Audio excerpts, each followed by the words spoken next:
Doctor হয়ে যাও, তোমরা মুসলমানদের উঠে দেখো নাই। তোমাদেরকে বলতে চাই, তোমরা অতি তাড়াতাড়ি এই আস্থান থেকে দূরে যাও, যাতে ছাত্র জনতা আমার আন্দোলন করবে তোমাদেরকে দেখতে পাবে বাধ্য করবে। সকলে রাজপথে দেখা হবে, চলে যাও। আলহামদুলিল্লাহ, এ পর্যায়ে আমাদের সামনে আলোচনা নিয়ে আসছেন দক্ষিণ দিনাজপুর কেন্দ্রীয় জামে মসজিদের সম্মানিত সভাপতি জনাব মোহাম্মদ ইউসুফ আলী ভাই। জনাব মোহাম্মদ ইউসুফ আলী ভাই।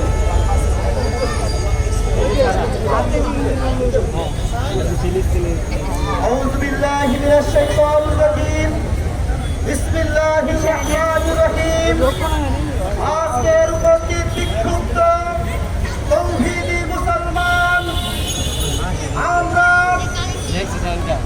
আজকে যে সময় উপস্থিত হয়েছি, ঠিক একই সময়ে আমাদের কলিজার টুকরা মুসলমানদের নয়নের মণি ফিলিস্তিন ভাইদেরকে পৃথিবী থেকে উচ্ছেদ করার জন্য ষড়যন্ত্র চলছে।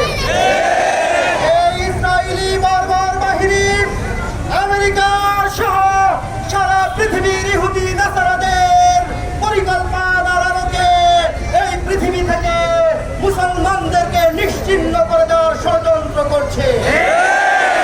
আমরা লক্ষ্য করেছি আমাদের ফিলিস্তিনি শিশু মা-বোন ভাইদেরকে বোমা মেরে কিভাবে পৃথিবী থেকে তাদেরকে বিদায় করে দেওয়া হয়েছে। এর মাধ্যমে তারা মনে করেছে যে মুসলমানদের এইভাবে হত্যা করে পৃথিবী থেকে নিশ্চিহ্ন করে দেওয়া যাবে, কিন্তু পৃথিবীর 250 কোটি মুসলমান বেঁচে থাকতে তা হতে দিবে না।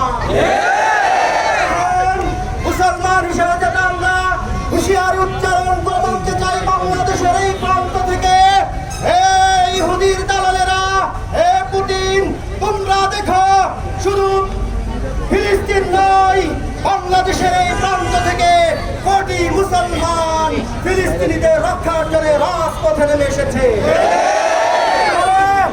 আমরা আমাদের বুকের তাজা রক্ত ঢেলে দিয়ে স্বাধীন ফিলিস্তিন গঠন করবই করবই।